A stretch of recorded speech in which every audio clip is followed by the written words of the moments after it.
fellow diamond painting addicts, and welcome back to Diamond Painting Anonymous. I'm Daphne, and I'm here today for this week's WIP and Chat. If you're new here, welcome. If you're not new here, welcome back. WIP, W-I-P, stands for Work in Progress, and this is mine. You are welcome and encouraged to go grab whatever you are working on and work alongside while I chat, or alternatively, you can treat this as a podcast and just listen while I chat. Today, I'm going to be working on my, I think, third Spangler of the year. This one is called Sunday Delight. So I'm going to move things around a bit, zoom into where I'm going to be working, and I will be right back. Don't go anywhere. All right, I've got my timer started. I've got some drills poured out here. I'm going to start with some AB drills just to start off here. And let me jump into my life update. What's been going on in my life? You guys, so many frustrating things happening this week. First of all, everybody has, I'm sure, heard about the whole data leak breach where basically everybody's information in the US, UK, and Canada was leaked. I don't know what's going on. Apparently this hack happened back in April. From what I read, the way they figured it out, like the company didn't even know it had happened. Somebody that had like LifeLock or something got information that his information was for sale on the web. And so through a process of elimination, I guess they figured out that that's where it had come from. But this has been out there since April. So they recommended that everybody go out and put a freeze on their credit, which means you have to go out to all three companies, Experian, Equifax, and TransUnion, and put a freeze on your account, which means basically that no one can open any lines of credit while your account is frozen. Like if you want to go get a car, if they want to run your credit for a car loan, you would have to unfreeze your credit so they could see everything. I don't know if that's going to actually make a difference. We'll see. We already had to do that with my husband's credit a couple of months ago before we even knew this was going on, but now I'm wondering if that's why we had to do that. And we went out and froze all of his credit. So I did all that. I think I told you guys last week. TransUnion, or maybe I didn't. TransUnion was an absolute mess. Their website was down. It let me create an account because, of course, with all of these credit bureaus, there's no easy way to freeze your credit. And you can't just call them. If you call them, they tell you they want you to make an online account and then do it that way. So the first two, no problem. TransUnion, I couldn't get it to work, couldn't get it to work, couldn't get it to work. It let me make an account, but then it kept saying it couldn't verify my identity. So then when I would go to try and get my annual credit report, because you're supposed to be able to get one a year for free. The rules on that have changed, by the way. You can now get them more often thanks to COVID for free. But anyway, it wouldn't work. Kept saying it would not verify my identity. When I checked, TransUnion website had been down. Go out to social media and start looking around. It's been down for days. And people having the same experience that I had, where they were allowed to create an account, but then after that, they couldn't do anything. So ended up calling them on the phone and having to sit on the phone because that's the only way to get your credit report from them and to put the freeze on your credit. If you can't, well, you can do it online, which was not available because the website was down. You can do it on the phone, or you could do it via mail, snail mail. And I thought, I don't want to wait for snail mail. I'll just call. Well, the first time I called, which was the first day that I was doing this, go through all their stuff, finally get put on hold. And it literally would play hold music for like 30 seconds. And then it would come on and say, do you want to still hold? If you do, you have to press 1. So literally every 30 seconds, it was making you press a button to say that you want to stay on hold. And it finally got to be like 6 o'clock at night. And I was like, okay, I'm just going to start fresh with this in the morning because it doesn't make a lot of sense for me to just keep getting aggravated and frustrated that I'm having to push a button every 30 seconds just to stay on a phone call. Like, put me on hold and leave it at that. So the next day I called, and I called a different number. When I made my account on TransUnion and then it said it couldn't verify my identity, it's like, call this number. That's the one I called where I kept having to put the number in. I went out from the annual credit report site and it gave me like a 1-800 number to call. So I called that one instead the next day. And that one, once I went through all the rigmarole of their menus and stuff, it put me on hold, and I didn't have to keep pressing a button to say that I wanted to stay on hold. And I told my husband, I fully expected this to be on hold for a couple of hours because obviously everybody is trying to do this and their website is down. So everybody is calling. So you get the little message, our call volume has been higher than normal. And I thought, well, if you'd fix your website, it wouldn't be. So I talked to the lady, told her what I wanted. Yeah, they can mail me my credit report, no problem. And I said, okay, then I also want to put a freeze on my credit, which I had told her at the beginning. And then the second time I told her after she got everything she needed to send my credit report, oh, you want to place a freeze? Yes, yes, I do, because I'm not going through this again. This is ridiculous. So she put the freeze on my account, and hopefully I am now done. So yeah, it was just a whole saga. So the two credit reports that I was able to check look fine. I'm assuming my other one will be fine as well once I finally get it. But it's insane to me that this company leaked the data, and yet somehow it's up to me to go out and fix their mistakes. And apparently they're dumb enough that they didn't even know that it had been leaked until this person, who I'm assuming had like LifeLock or something, let them know that his data had been leaked, and they somehow figured out it was coming from them. So, yeah, super super frustrating.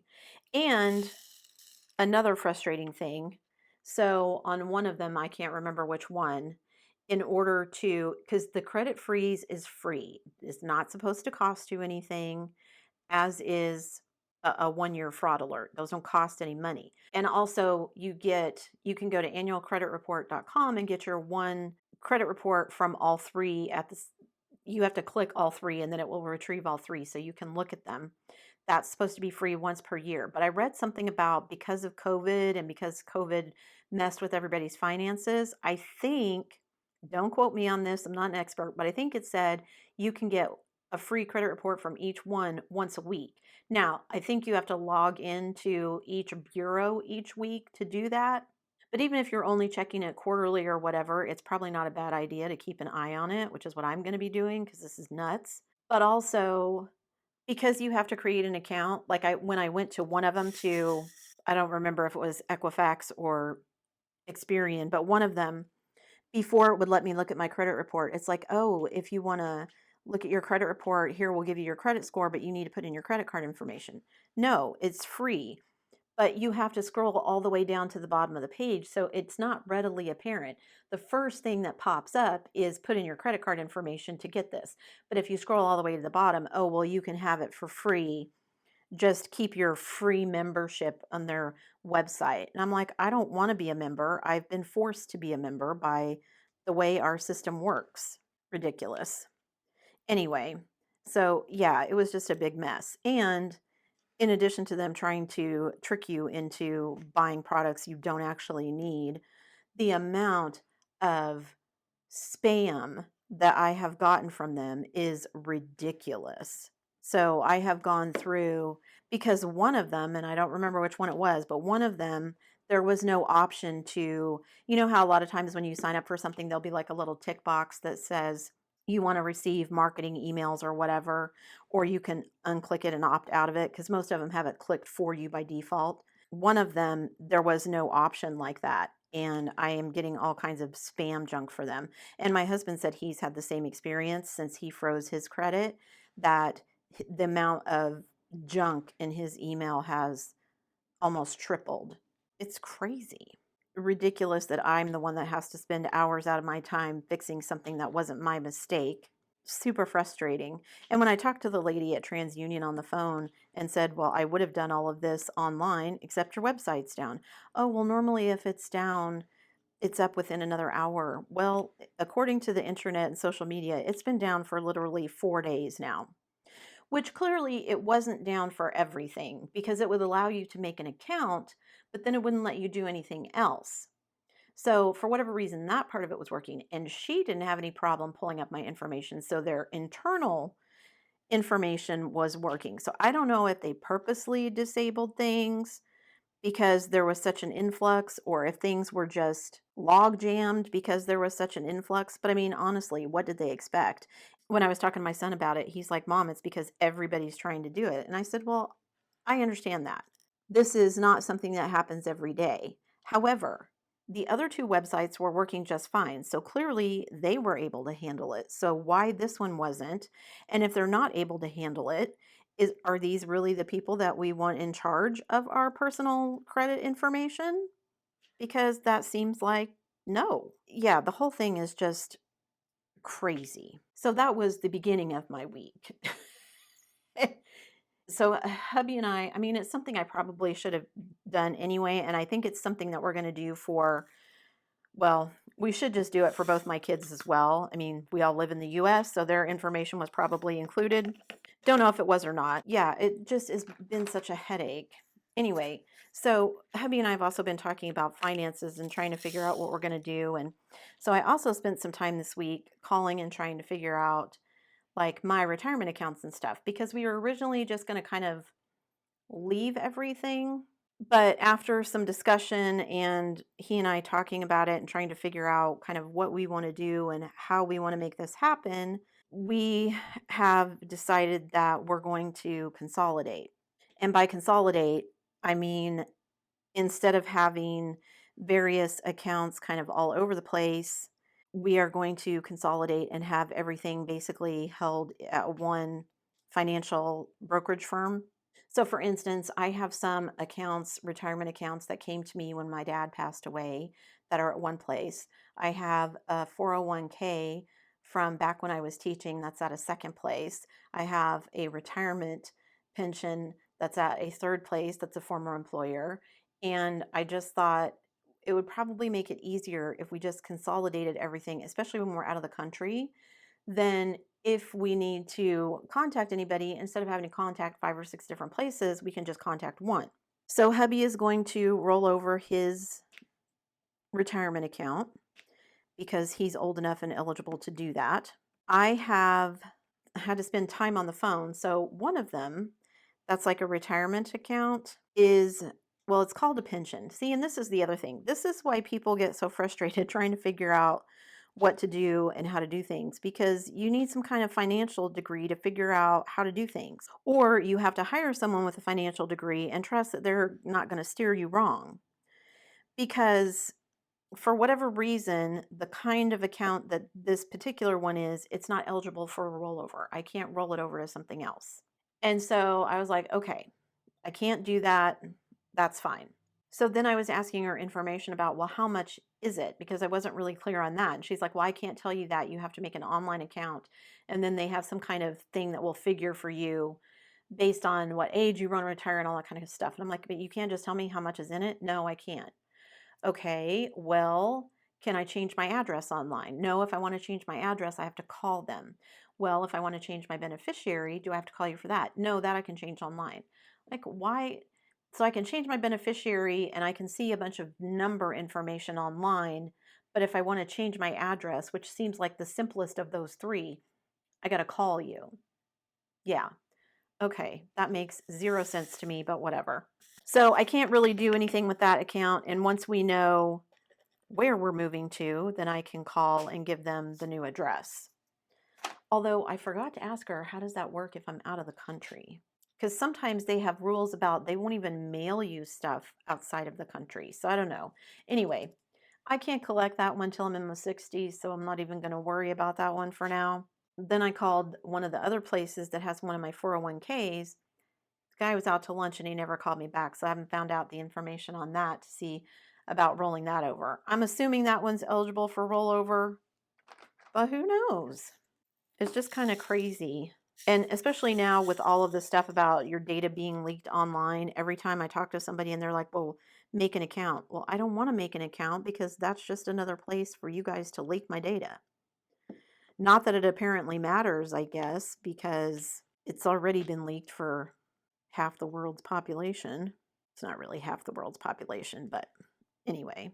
So, yeah, just a lot of frustrations. And we're supposed to be meeting with a financial advisor to kind of talk about how we're going to do all this, get everything set. And there's just so many little things that I need to change. Like, I need to change the bank account that takes my PayPal payments. I need to close a couple of bank accounts because we aren't going to need them. I need to update our Amazon stuff. I just, there's so many things. We subscribe to a couple of streaming services that we will need to update. A lot of our utilities and stuff obviously won't follow us because those are tied to the physical location, but like cell phones and other things, yeah, it'll just be really interesting to try and figure it out. I was trying to do as much as I could and kind of make a list of what we needed to do prior to the move. And I finally just decided I'm making myself nuts because I'm just keep making this list and adding things to it without ever being able to check anything off because some of it, obviously, like utilities and things, we won't get shut off until the house sells and we know what that date is. So none of that can happen beforehand. Until we know where we're going to land up there, it's kind of hard to know what to say for things up there because hubby and I have been looking, and I think what we've decided to do, subject to change, of course, because we still are kind of don't really know what our financial situation is going to be. Because he could start taking withdrawals from his retirement account, we're trying to figure out what that would look like and if we want to set it up for regular withdrawals already. He's still planning on working for a couple more years. Do we just want to leave stuff where it is and not have any withdrawals? If we would, for instance, find a house, would we be able to make like a withdrawal from the account for that, like a one-time withdrawal? These are all questions we've got to get answered.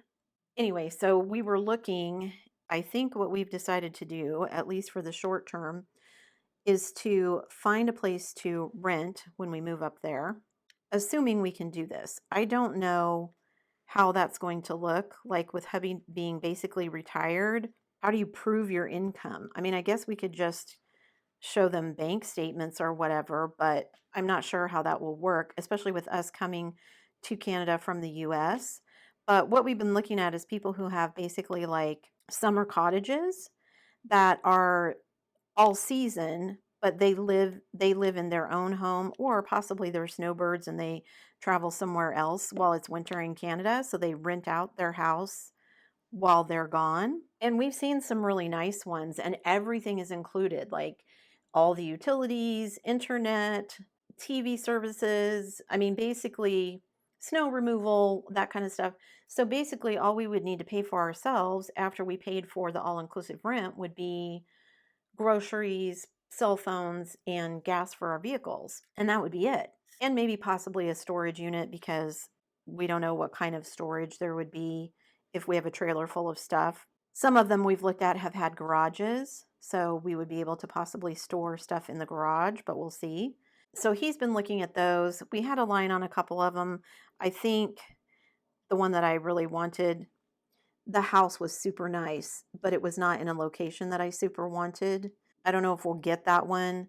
When my husband contacted them, they were doing some basically showings with some other people to see if they wanted to rent. Because, like, we would like to rent for 6 months, some possibly 9 months at a time. That would give us time to kind of be up there and have a home base while we were looking for something for us to purchase rather than trying to purchase it from down here because we've looked into it and it just seems really complicated. Not that it's not doable, it is, but it just feels like it would be easier if we were up there so that we could go look at the house and see the location and all that kind of stuff. And instead of just relying on what you can see on the internet. I mean, it's possible we could have some of his family like go tour the house for us and show it to us, but I don't know, that just feels wrong asking them to take time out of their busy lives to go look at houses for us because we can't or we don't want to do it from up there anyway. So I think that's what we're going to do. I don't know how quickly or how easily we're going to find something that works for us, but I think for the short term, we've kind of agreed that that probably makes the most sense. That lets us kind of have a little breather, get up there and take care of basic things like getting Canadian driver's licenses and all the other stuff, changing over, getting tags, our car tagged, a second vehicle if that's what we decide to do, going through all that kind of stuff. Having the ability to do that with my husband maybe not working so that he can kind of show us around. I mean, my son and I are going to need to be able to find our way around, but it would be nice to have him there as kind of, okay, this is where we go, this is how we do this, that kind of thing, like I did for him when he came here. So we'll see if that's how it ends up going, but that's the plan anyway. Maybe as we're looking for rentals, we'll find some really amazing house and all of that, and we can do all of that, but who knows? So, like I said, that's our tentative plan at this point. I did also spend some time this week looking at moving a bunch of my video storage. So, I initially had a 4 terabyte portable hard drive that I hooked to my computer, and I used it until basically it was full. And then we ordered another second 4 terabyte hard drive. Same company, same exact same hard drive. It was just a different color.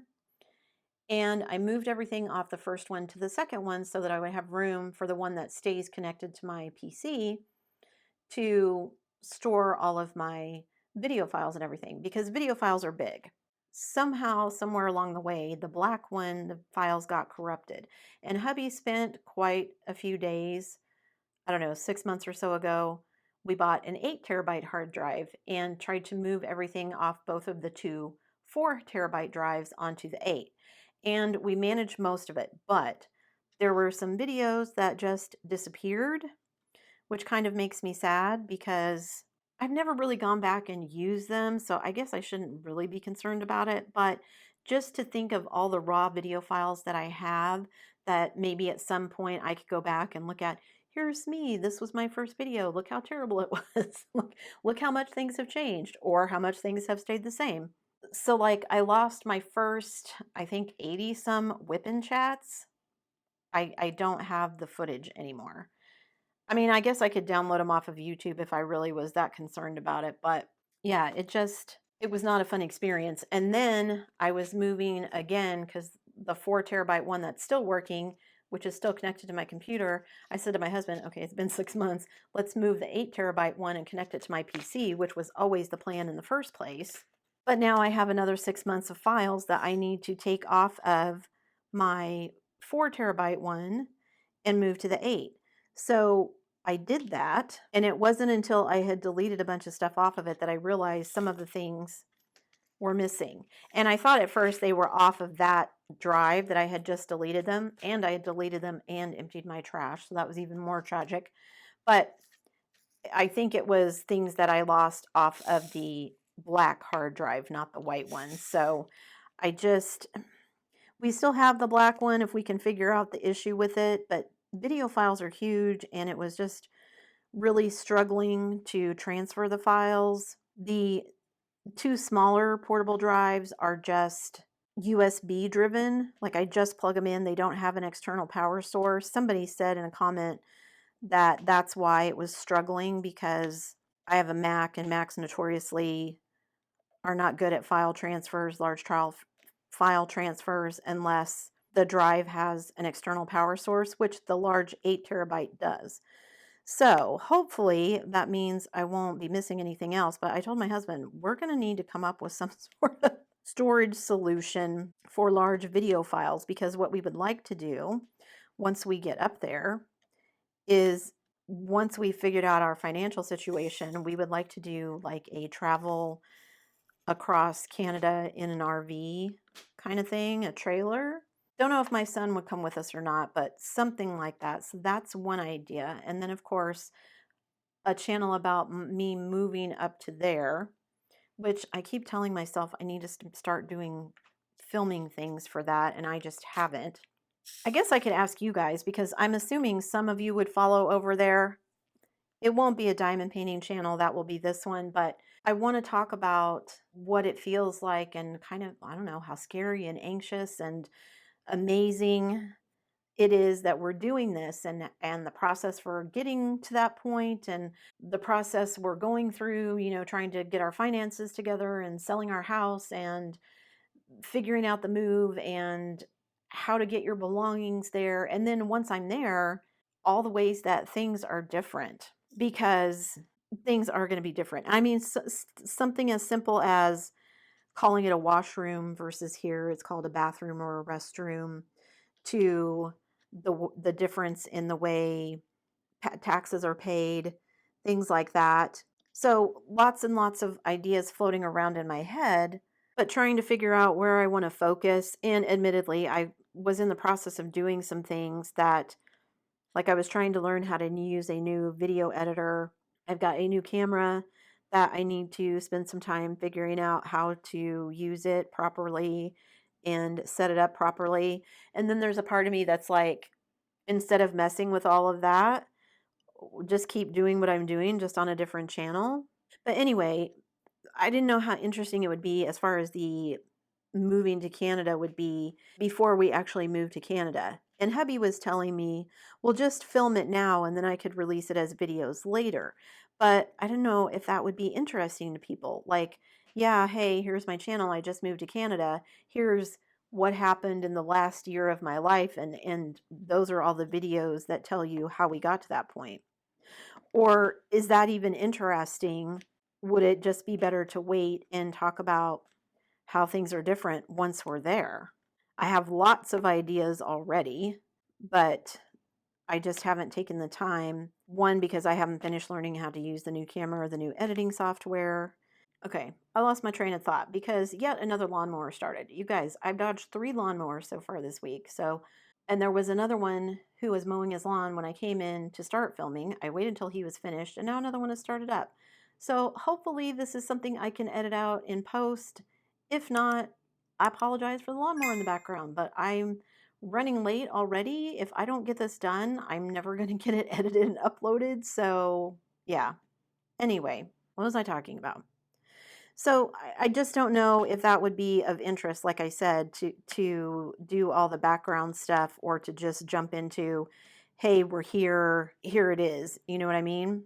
So leave me a comment down below and let me know kind of your thoughts. Any of those channels sound interesting? I know you guys have expressed interest in the one about me as an American moving to Canada, but I don't know.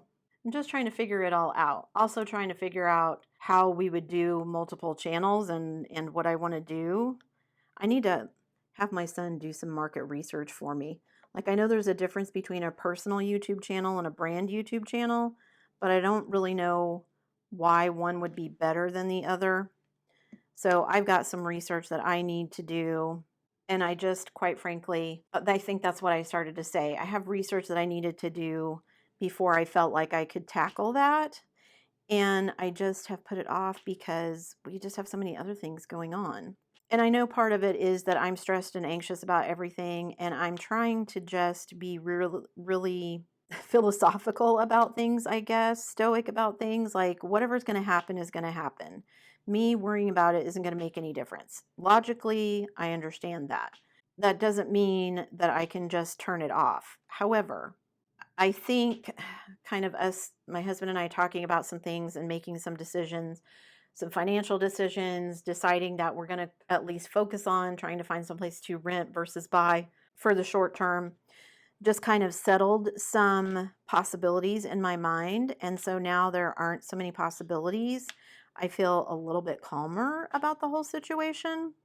I don't know if it's going to stay that way, if I'm going to manage to hang on to my calm, but I'm going to try. So I'm going to hopefully this week sit down. I would like to sit down with my youngest and put his business degree to some use and come up with some kind of market research for all the channels that we want to do, plus this one. And I think it's because I have kind of felt a little bit more settled. That block that I was talking about last week has kind of lifted. I'm not completely out of it yet, but I've had some ideas for some things that I want to do. I'm feeling a little more energized and excited, and I feel like that's a good thing. All right, so I think that's everything that I wanted to talk about for my regular life. Yeah, I'm feeling better about things. I mean, I'm not completely where I want to be yet, but I am feeling better about things. So hopefully that's less stress. Okay, so moving on to my diamond painting life. What's going on in my diamond painting life? Well, like I said, I think I've maybe overcome at least a little bit my creative block that I was having. I was just feeling a little stuck in both my personal life, and that bled over into my diamond painting life. So I feel like feeling less stuck will be a good thing for all aspects. I've got some ideas for videos, ideas that I had previously that I just hadn't done, so I've been working on those. I've had a couple of new ideas for videos. That feels nice because I felt like I was kind of scraping the bottom of the barrel of my creativity for a little while there. I mean, I'm still diamond painting every day. I'm still working on kits, but I just, it felt a bit like kind of just going through the motions. And I think everybody gets to that point at some point. Some of us maybe just climb out of it easier than others. But anyway, hubby and I have also been discussing ways to not have all of our eggs in one basket. You know, we've talked about various YouTube channels and stuff, but we've also talked about other things, Patreons and memberships and streaming and just lots of different things that we would like to do, even up to and including getting some kind of just regular 9 to 5 work for him that maybe isn't line work, for me that is, I don't know, some kind of teaching or daycare, preschool situation, something, I don't know. I don't know how all that translates, how my education and everything translates up there. So, or if I'd want to do that. I don't think I would mind working part-time. I don't think I want to work full-time, so it would depend on what kind of situations were available. But also, I don't know if I want to do that. Once we move up there, you know, I've been a stay-at-home mom, homemaker, whatever you want to call it, for so many years now. I don't know if it would be feasible, for one, for me to try and get something. The language barrier might be an issue. I know as far as governmental stuff goes, that English is not a problem, but there are a lot of people, there's a lot of French speaking people, and there are certainly some jobs that might not be available for someone who is not fluent in French. I'd like to become fluent in French, but I've had so many people tell me that, that Atlantic French, which is where we're going, is different than French other places. I've even started following some like French language people on YouTube channels and things. And yeah, and it makes sense. English is the same way. Like when you read a book in English, that is not the way typically that people speak in everyday conversation. So I think I'm to the point that my youngest and I are just kind of like, we've learned some basic things. One of the things on the French YouTube channel that I was watching was saying, was like, well, here's how, like in English, they teach you to say, hello, how are you? But most people just say, hey, hi, morning, stuff like that. So if you're very formal, which is what you get taught, it automatically makes you sound foreign, if that makes sense, even if you're speaking the same language. So yeah, I don't know. Maybe just being immersed in it, that's what they say is the best way to learn something, is just to immerse yourself in it. I mean, we'll be around people who speak English. It's not like only French will be spoken where we're going, but it'll just be, it'll be an interesting journey, let's say. Anyway, wow, that was a side tangent. Okay, trying to get my mojo back. That's what I was talking about. So, diamond painting. I've just been working along on kits. So, I finished the cats, and then I finished my Bella Art Pet Shop. If you haven't seen the video for that, go check it out. Also, if you haven't already subscribed, if you'd hit that subscribe button, that helps me out a lot. And you won't miss any other videos. So, I finished the Pet Shop kit, and I decided that I would do the Spangler. And I'm trying to get through this one before the end of August. I don't know if I'm going to make it, honestly. It's not super big. It's only 56 by 56, so it's not a huge painting. However, as you can see from this section, there is quite a bit of confetti. Now, this section is not representative of the whole thing. There's a lot of confetti here because this is the dragon with its scales and everything. I finished the bottom row and a half, basically. That's like the table that everything is sitting on, and so it was a lot more multi-placing than this section is. But I'm also finding that this, while these drills are not as trashy as some of my other older Spanglers, because I think I bought this one in 2022, and all my other Spanglers, I think maybe one is also 2022, but the other three are all 2020. And having done both Universe in a Jar and Bubble Fairies, which were Spanglers I also bought in 2020, the drills are gappy and a lot of trash. Now, Universe in a Jar and Bubble Fairies had a lot of trash. This particular kit has not had as much trash, at least so far, as some of the other kits the other Spanglers that I did, but the drills are still very gappy. And what I'm finding is using my multi-placer, which this is a Diamond Art Club multi-placer. This is the 6-placer. The weird thing about their placers is that, like, this is a 6-placer, but you can actually pick up 7 square drills, 6 round, but 7 square. But if I pick up 7, then it's somehow off, and I find myself having to go back and adjusting gapping and things like that because the drills don't sit quite right when I do it like that. If I only do 6 drills on it and leave a little gap, like if I pick up 6 drills at a time like this, so you can see there's like a little gap where that 7th one would go, then it seems to space okay so that I don't have to go back and adjust everything. I'm not quite sure why that is, but because I used this same tip when I was working on my Bella Art kit to pick up 7 drills and I didn't have a problem with it. So I suspect it has something to do with the actual size of the squares on the canvas. I think they've been tightened up in later runs, possibly. And that's why in this particular kit, I'm struggling with the gapping so much, which does take a little bit away from the enjoyment of it. I mean, I'm still enjoying it, don't get me wrong, but not as a seamless experience as it could be. So still trying to decide what I want to do. Like I said, I really enjoyed the Bella Art kit, so I was toying with the idea of getting some of the smaller ones because most of the Bella Art ones I have are around this size or smaller. Getting those out and working on those because transporting a completed diamond painting where all the drills are already on it and I can just roll it up and stick it in a tube or lay it flat in a box or whatever will just take up less space to transport than it would taking all of these boxes. And so I was like, well, if I did a bunch of the Bella Art ones, I could complete, I don't know, 3 or 4 small ones in the time it takes me to do one large one, and I would save on all that space. I don't know if that's what I'm going to do yet. Like I said, September is rapidly approaching, and I do want to do my little Halloween girl for Drills and Chills. I'm debating on whether I'm going to do more than one kit for Drills and Chills. I have at least 2 other Halloween kits. No, 3. Wait, 2. I've got the Day of the Dead girl from the Mermaid Cavern. I've got a Halloween witchy one from Francesca's. But then I guess I have like 2 or 3 different witch ones from Bella's that I could count that are smaller. So maybe I'll go through and do that. I don't know. Just trying to figure out as our move gets closer and closer, because we kind of have set ourselves a deadline. Like hubby and I have even talked about if we haven't sold the house by X date, we're just going.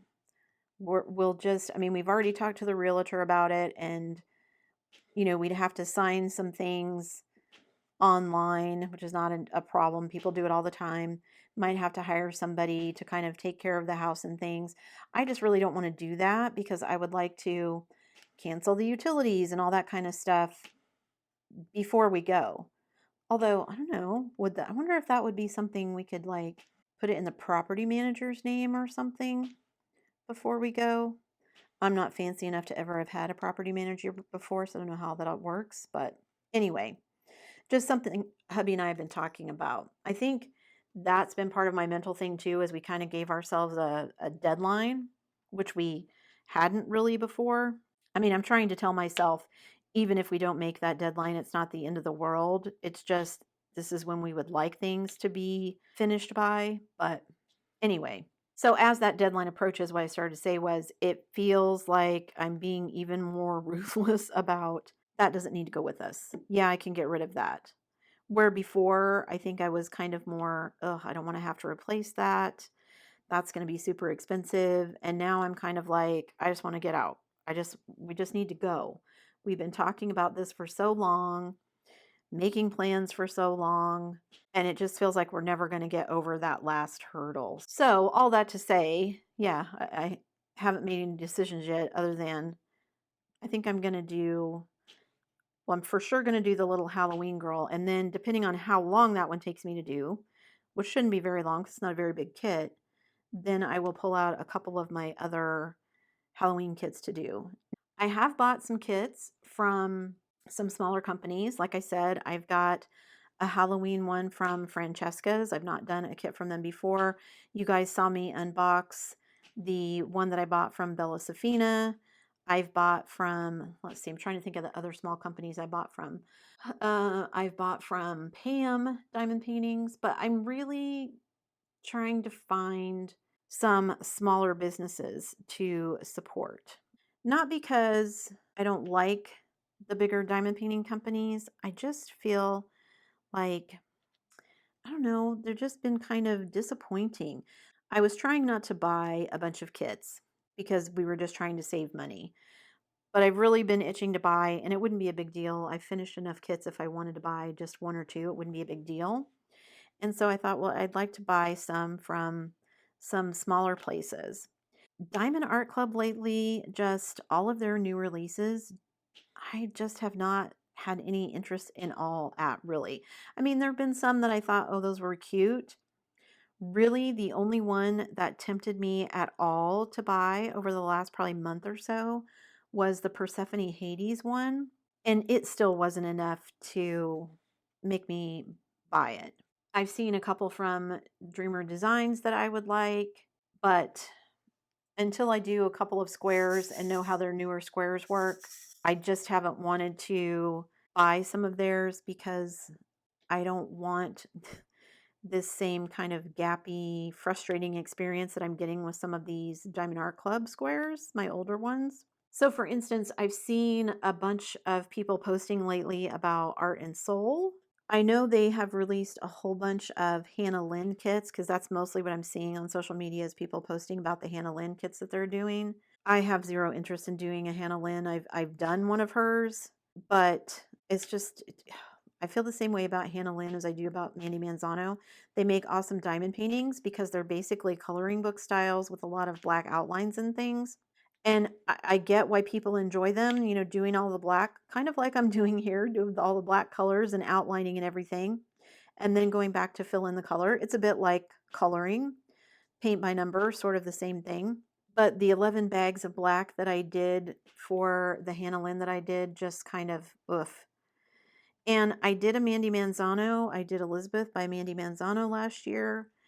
It wasn't black, it was dark brown, but I kind of had the same feeling about it. I'm slowly coming around. Like this one, like I said, I'm doing this right here. I'm doing all of the dark color first, and then I'll go back and kind of fill it in. But I don't do that all the time. And I don't, yeah, maybe if I just go through and find one, a Hannah Lynn that would be more colorful and maybe not as much black as the one that I had picked. I don't know. Anyway, Art and Soul looks like they have some really good stuff. So I'm curious, has anybody other than a Hannah Lynn, has somebody done anything from them? And then I was curious, has anybody done anything from like some smaller companies like Francesca's or Bella Safina, or not those two specifically because I've already purchased from them, but like there's one, I think it's called YLJ. It's somebody's name or something. I can't remember. I've heard good things about that. I've heard good things about Carrot Art, the one with the diamond art. I haven't tried any of those. I feel like Carrot Art and the one with the diamond art are kind of bigger stores. So I don't know if those are places that I would want to pursue first. I mean, there's a million stores on Etsy, but whenever I go look on Etsy, you just end up getting inundated with basically things that you could buy from all the budget diamond painting companies. They're just all on Etsy now, so people think it's some kind of small business, and it really isn't.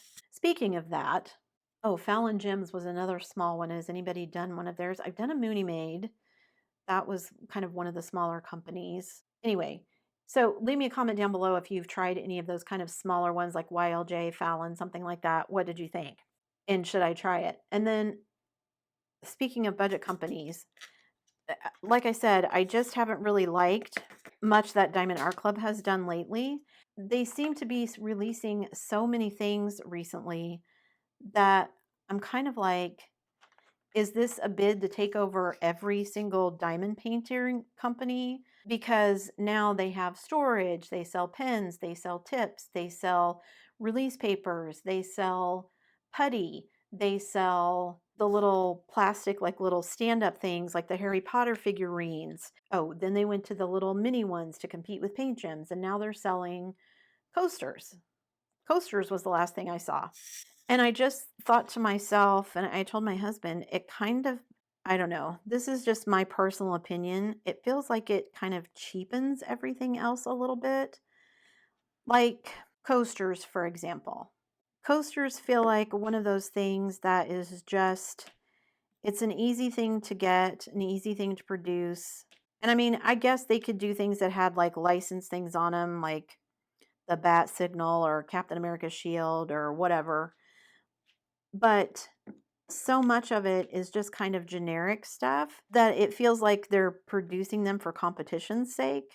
I mean, I don't know. Again, these are just my opinions, my impressions, but it feels like they're kind of diluting things by focusing on so many different products at once. Does that make sense? And maybe that's just my perception, my misperception, but I'm not sure that having a million different products, it's like going to a restaurant where they don't have a huge menu, but what's on the menu they do well, versus going to a restaurant where they make everything and nothing is terrible, but all of it is just eh.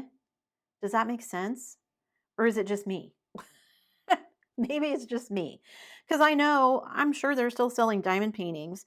And I see lots of comments when they do their new releases on Instagram and they put the pictures up and stuff that people are like, oh, this is beautiful, blah, blah, blah, blah. But just like I said, for me personally, I just haven't seen anything that made me go, yes, that's an absolute, I must have that one.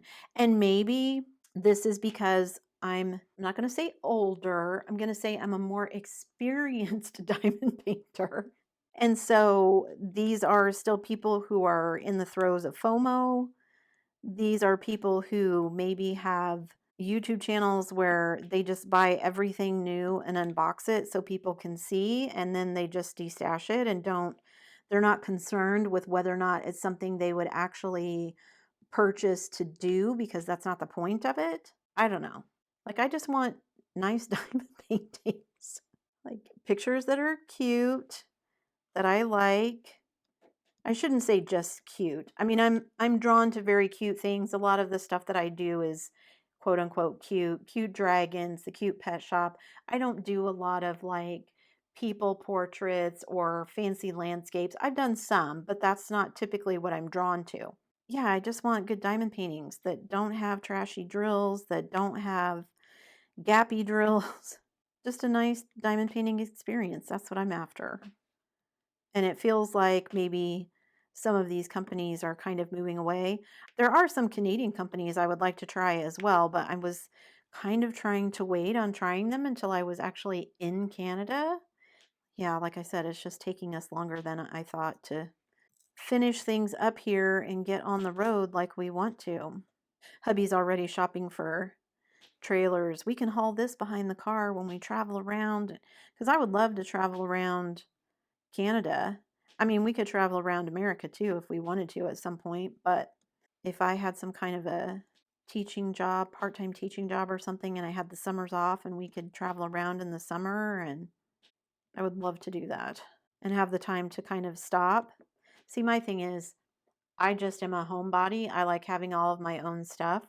So staying in hotels and doing all of that has just never been something I've wanted to do, but traveling in a trailer with all of our own stuff, have my own bed, my own bathroom, we can stop anywhere. We can cook instead of having to eat out all the time. That sounds way more appealing than traveling around, just traveling by car, which we could do, but we'll just have to see how it all works out. Anyway, gosh, I've been rambling a lot. Sorry, you guys. There was a lot of tangents this week, too. Let me finish up the J's here and let me finish up my last thought or two here. Oh, what I was going to talk about was, you guys know I've been having a lot of fun kind of making up my own release papers. These particular ones I did not make. These are ones that I got off of Amazon. They're really not hard to make and they're not expensive to buy. Last time I went out and checked, Amazon had a zillion of them for sale. So you could go out and find some, or you could buy them on Etsy from a small shop, whatever you want to do. However, I've been seeing somebody that has pictures of some that are basically black and white. There's no color on them. And it looks really cool because what ends up happening is your eye is kind of the black and white of the cover sheets. Because it's black and white and there's no color, your eye focuses way more, at least I found mine does, focuses way more on the completed section of the diamond painting. So I just feel like it makes for a better picture, especially on social media, to have everything kind of fade in the background that isn't finished, that's covered up, so that people focus on the section that is finished. Because of course, that's the fun part, isn't it? Is looking and seeing what people have already done. So I'm going to toy around. Either I'm going to draw something or I'm going to get my daughter to draw something that's kind of Zentangle-y and see how that goes. Also because I'm kind of toying in the back of my mind with doing, I have one mystery kit from Diamond Art Club that came way back when they did their very first mystery box where you got 6 kits for like 100, 150 bucks, whatever it was. Most of the kits I have gotten rid of. I've given them away as prizes or whatever, but I have 2 of them still. I have an Under the Sea one and I have, I think it's like a shipwreck one. I can't remember the name of it. And then I have one that's a mystery one and I kept both of those. And I keep thinking I should pull that mystery one out because I haven't done a mystery kit in a long while. And when I very first started diamond painting, I loved doing mystery kits. I thought they were so fun to kind of, you didn't know what they were going to be. So I may do something like that because I've also been kind of jonesing to do the thing where you like number sections and then randomly you just do sections instead of just going back and forth rows. Also, because it's a mystery kit, you really don't know what it's going to be, so that even keeps the mystery going longer. So let me know what you think about that idea down below. It's a Diamond Art Club, and it's supposed to be, oh gosh, I can't remember. I think it's a dragon one, but I can't remember. Anyway, it's a mystery kit. All right, so you can see what I've got done here. I've gotten to the first little dragling here. This is its little belly. There's like a little cookie jar behind it. I've put in some extra fairy dust drills. There's fairy dust drills for the chips on the chocolate chips here, and I've put in ABs for kind of around the chocolate chips, and I've thrown in different ABs in a couple of places. So we'll see how quickly I can get this done. I'm going to try to get it done before September 1st. So I've got 5 days to do that. No, there's 31 days in August, so I've got 6 days to do that. So we'll see if I manage to get it done. And then I can start working on my cute little Halloween girl, and then we'll see what I decide to do after that. All right, sorry for all the rambling. If you made it all the way to the end, thank you so much for sticking around. Before you leave, don't forget to do all the things. If you like this video, give it a thumbs up. Hit that subscribe button if you haven't already, and hit that bell notification icon so that you can be informed of future uploads. And as always, guys, thanks so much for watching.